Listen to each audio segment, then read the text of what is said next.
ट्राइसेरेटॉप्स में कलर करने वाले हैं। मुझे कुछ ही उनका पता है, डायनासोर्स का कलर नाम, इसीलिए को तो जानता हूँ। इसका नाम है ट्राइसेरेटॉप्स।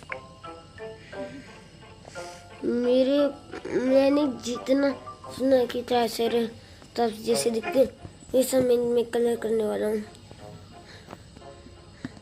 एक्चुअली वो सब ब्राउन दिखते हैं, सॉरी।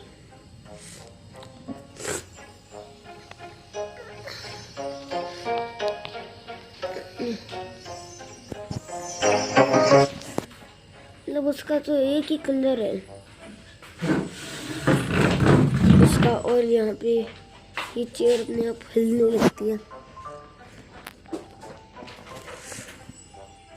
हाँ, इसके अंदर ऑलमोस्ट ऐसा कलर तो हो ही रहा है जैसा मैंने सुना है इसकी ट्राइसेराटॉप्स के अंदर।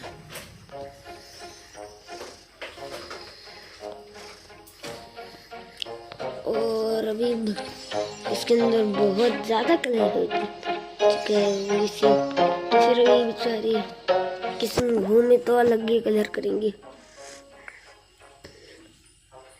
हाँ, ये एकदम अच्छा लग रहा है इसी ऑडियंस के लिए। सॉरी, हाँ, इसी ऑडियंस के लिए subscribe the channel, like the video, share the video. Bye. Thanks for watching. Don't forget subscribe our channel.